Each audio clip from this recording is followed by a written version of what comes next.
Dear students, good morning. आज कल के कंटिन्यूएशन में हम पढ़ने जा रहे हैं।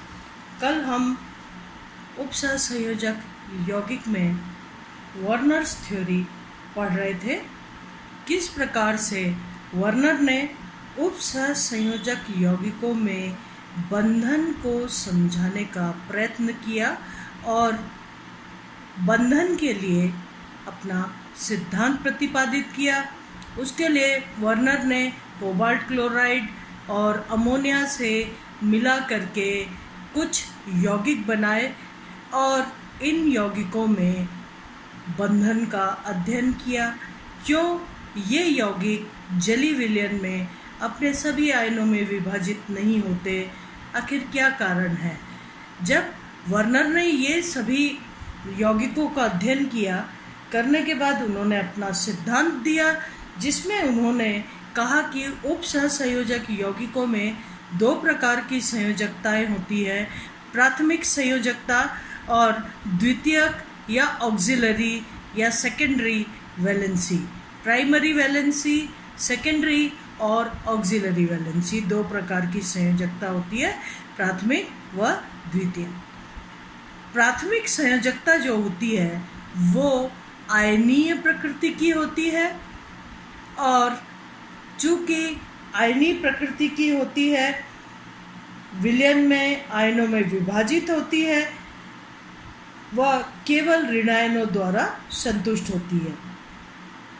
जो प्राथमिक संयोजकता है यह धातु आयन की ऑक्सीकरण अवस्था को प्रदर्शित करती है और इन्हें उपसहसंयोजन क्षेत्र के बाहर लिखा जाता है। जैसा कि उस दिन आपने देखा था, K4FeCN6 जो है वो K+ आयन और FeCN6-4 आयनों में विभाजित होता है। FeCN6 आयन में Fe आयन, Fe+2 आयन या Cn- आयन इस प्रकार से विभाजन नहीं होता। आयरन और साइनाइड लिगेंड मिल करके और एक जटिल यौगिक बनाते हैं जो अपने जली विलयन में विभाजित नहीं होते। तो प्राथमिक संयोजकता आयनिक प्रकृति की होती है, यानी जैसे ही संकुल वाले भाग को यौगिक को आप जली विलयन में डालेंगे तो कोष्टक के बाहर जो साधारण आयन लिखा हुआ है वो आयनीय प्रकृति का होता है, जैसे कि K आयन जो है K+ आयन में विभाजित होकर विलयन में उपस्थित हो गया। इसी प्रकार से ये ऋणायनों के द्वारा संतुष्ट होती है और धातु आयन की ऑक्सीकरण अवस्था प्रदर्शित करती है। इसे उपसहसंयोजन क्षेत्र के बाहर लिखा जाता है। द्वितीयक संयोजकता, प्रत्येक धातु आयन की द्वितीयक संयोजकता निश्चित होती है। हर धातु आयन पे एक तो उसकी ऑक्सीकरण संख्या होती है, दूसरी समन्वय संख्या। ऑक्सीकरण संख्या धातु आयन के धनावेश से बताई जाती है। अगर कोबाल्ट +3 अवस्था में है तो हम कहेंगे कोबाल्ट की ऑक्सीकरण अवस्था +3 है। लेकिन समन्वय संख्या यानी कितने लिगेंडों से लोन पेयर ऑफ इलेक्ट्रॉन धातु आयन ने लेकर उपसहसंयोजक बंध बनाया, वो उसकी समन्वय संख्या होती है। तो हर धातु आयन की एक निश्चित समन्वय संख्या होती है। अगर समन्वय संख्या से जुड़े लिगेंड संतुष्ट नहीं कर रहे या पर्याप्त मात्रा में नहीं हो, ऐसी कंडीशन में साधारण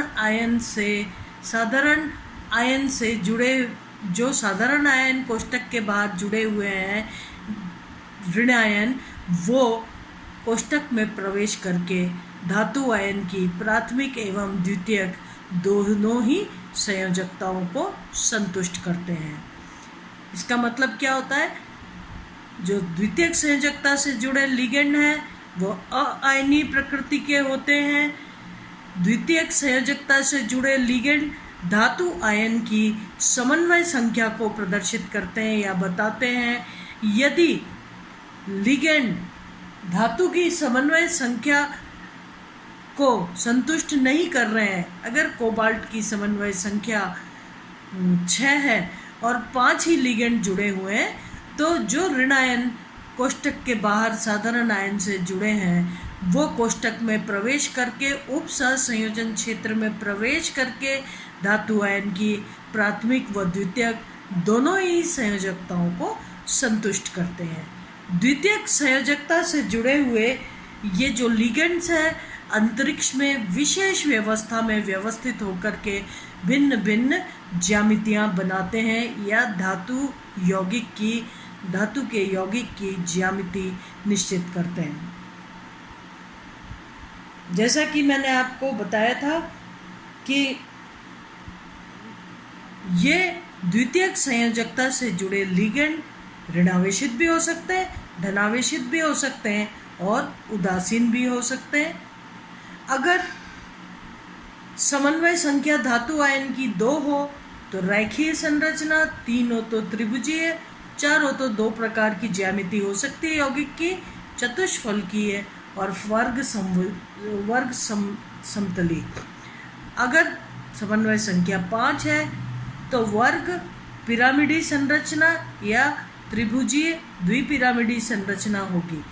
अगर समन्वय संख्या 6 है तो 3 प्रकार की संरचनाएं संभव है, षटकोणीय, प्रिज्मीय और अष्टफलकीय। अधिकतर उप सहसंयोजक यौगिक अष्टफलकीय संरचनाएं बनाते हैं जिसमें प्रत्येक लिगेंड के मध्य 90 डिग्री का कोण होता है और सर्वाधिक दूरी पर होते हैं, एक दूसरे से कम उनमें प्रतिकर्षण होता है। अब इस तरीके से वर्नर ने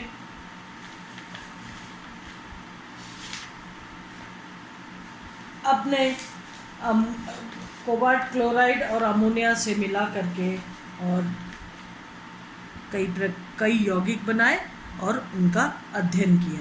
सर्वप्रथम वर्नर ने, आप देखिए, जो कोबाल्ट क्लोराइड और अमोनिया मिला करके यौगिक बनाए उसमें कोबाल्ट क्लोराइड 6NH3, यहाँ पर जब कोबाल्ट क्लोराइड 6NH3 को इसके जलीय विलयन को AgNO3 के साथ मिलाया गया तो 3 मोल AgCl के प्राप्त हुए। इसका क्या मतलब था कि 3 क्लोराइड जो है वो प्राथमिक संयोजकता से जुड़े हुए हैं और विलयन में अपने आयनों के रूप में, जलीय विलयन में आयनों के रूप में है, जिसने तेजी से सिल्वर नाइट्रेट से अभिक्रिया करके सिल्वर क्लोराइड का अवक्षेप 3 मोल दिया, क्योंकि 3 क्लोराइड आयन जो है वो प्राथमिक संयोजकता से जुड़े हुए हैं।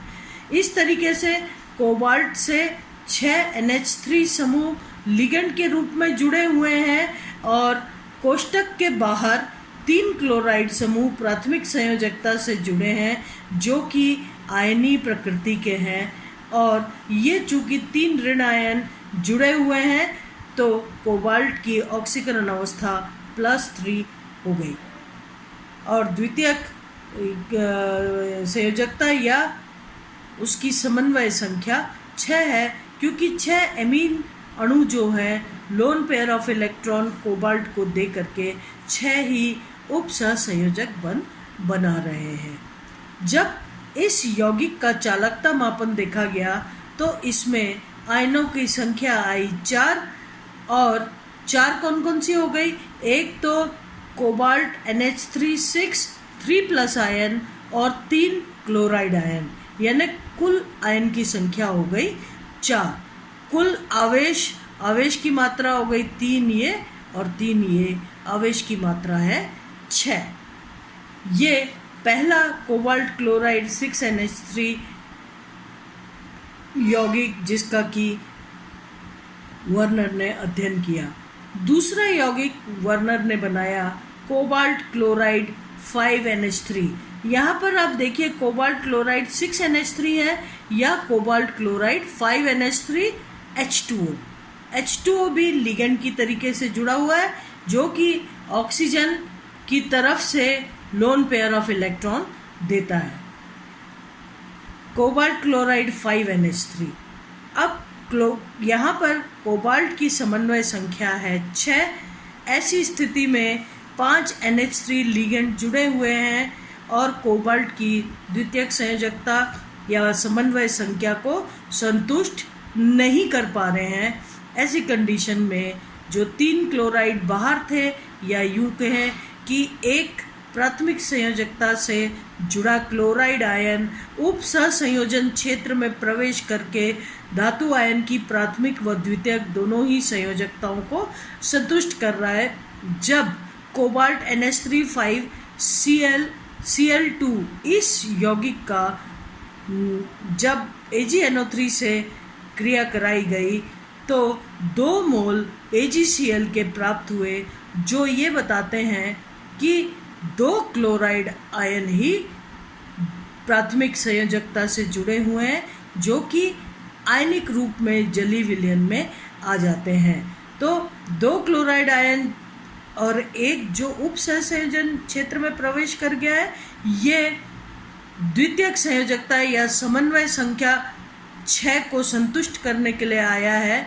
इस तरीके से एक क्लोराइड आयन कोबाल्ट की प्राथमिक एवं द्वितीयक दोनों ही संयोजकताओं को संतुष्ट कर रहा है और 2 ही क्लोराइड आयन प्राथमिक संयोजकता से जुड़े हुए हैं। इसलिए सिल्वर नाइट्रेट डालने पर 2 मोल सिल्वर क्लोराइड के प्राप्त होते हैं, क्योंकि 2 ही क्लोराइड आयन प्राथमिक संयोजकता से जुड़े हुए हैं, आयनीय रूप में यहाँ उपस्थित हैं। अगर यहाँ पर चालकता मापन देखा जाए तो चालकता मापन में 3 आयन प्राप्त हुए। कैसे? एक तो 2+ ये CONH3 5Cl2+ आयन और 2 क्लोराइड आयन। इस प्रकार से 3 आयन प्राप्त होते हैं, जबकि आवेश 2 यहाँ और 2 यहाँ, आवेश की मात्रा 4 प्राप्त होती है। वर्नर ने कहा कि अगर समन्वय संख्या 6 है तो अष्टफलकीय संकुल बनेंगे, क्योंकि ऐसी कंडीशन में लिगेंड्स के मध्य प्रतिकर्षण कम होगा और अष्टफलकीय संकुल बनना चाहिए। उस वक़्त जो कुछ अवेलेबल था रसायन शास्त्र में, उसके मुताबिक ज्यामिति निर्धारित की वर्नर ने। मैंने आपको पहले भी बताया था, वर्नर को फादर ऑफ कोऑर्डिनेशन कंपाउंड्स कहा जाता है। उन्होंने कोऑर्डिनेशन कंपाउंड्स पे सर्वप्रथम उनके बंधन को समझाने की, उनकी संरचना को समझाने की कोशिश की। अब यहाँ पर आपने पढ़ा COCl3 5NH3, कोबाल्ट की समन्वय संख्या 6, 5 NH3 लिगेंड यहाँ उपस्थित है।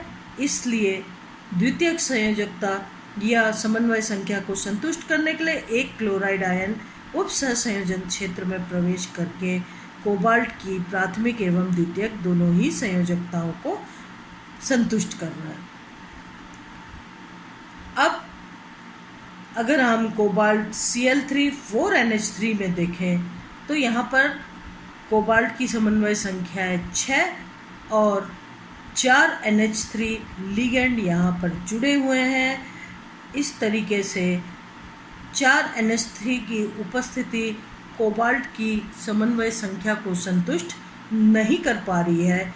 इसलिए 2 क्लोराइड आयंस इसके उप संयोजन क्षेत्र में प्रवेश करके कोबाल्ट की समन्वय संख्या को संतुष्ट कर रही है। इस तरीके से 2 Cl- आयन के उप संयोजन क्षेत्र में प्रवेश कर जाने पर कोबाल्ट की समन्वय संख्या संतुष्ट होती है। और जब इसका पुष्टिकरण किस प्रकार से किया जाता है, कोबाल्ट NH3 को के जलीय विलयन को जब सिल्वर नाइट्रेट से अभिक्रिया कराई जाती है तो कोबाल्ट COCl3 4NH3 के केस में 1 मोल सिल्वर क्लोराइड का प्राप्त होता है, जो कि ये बताता है कि एक ही क्लोराइड आयन है जो प्राथमिक संयोजकता से जुड़ा हुआ है और आयनिक रूप में जलीय विलयन में उपस्थित है। इस तरीके से 1 मोल AgCl के प्राप्त होने से इस बात की पुष्टि होती है कि 2 क्लोराइड आयन उप सहसंयोजन क्षेत्र में प्रवेश करके प्राथमिक एवं द्वितीयक दोनों ही संयोजकताओं को संतुष्ट कर रहे हैं। अगर 4 NH3 लिगेंड्स जुड़े हुए हैं तो इस कंडीशन में 2 क्लोराइड आयन पास में हो यानी सिस कंडीशन में हो या एक दूसरे से 180 डिग्री पर हो अष्टफल की संरचना में, तो इन दोनों की गुण अलग अलग होने चाहिए क्योंकि 2 अलग अलग प्रकार के कंपाउंड प्राप्त होने चाहिए। जब वर्नर ने इनको संश्लेषित किया तो 2 ही प्रकार के कंपाउंड्स प्राप्त हुए, एक सिस, एक ट्रांस, एक हरे रंग का था और एक बैंगनी रंग का था। इस प्रकार से जो भी कुछ वर्नर कह रहे थे, अपने एग्जाम्पल्स दे रहे थे, उन सभी की पुष्टि हुई। उन्होंने जो भी थ्योरी दी उस बात की भी पुष्टि हुई कि वर्नर की सोच बिल्कुल सही रास्ते पर चल रही है और वो जो कुछ कह रहे हैं ऐसा ही कुछ उप सहसंयोजक यौगिकों में होता है। तो इस तरीके से यहाँ पर चूंकि एक ही क्लोराइड आयन प्राथमिक संयोजकता से जुड़ा है, 1 मोल सिल्वर क्लोराइड का प्राप्त हुआ और 4 NH3 और 2 Cl लिगेंड्स की उपस्थिति के कारण 2 तरीके की संरचना मिलनी चाहिए और 2 ही तरीके के यौगिक प्राप्त हुए, एक सिस, एक ट्रांस, एक का कलर ग्रीन था, एक वायलेट था। इस तरीके से अगर चालकता मापन जब किया गया तो 2 आयन प्राप्त हुए। एक तो इस प्रकार का ion CONH3 4Cl2 plus Cl minus ion, और एक ये 2 आयन प्राप्त हुए और आवेश की मात्रा भी 2 ही आई।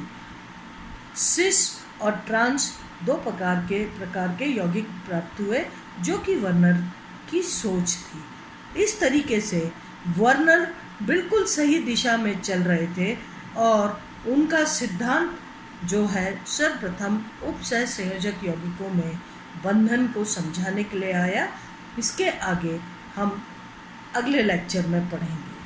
धन्यवाद।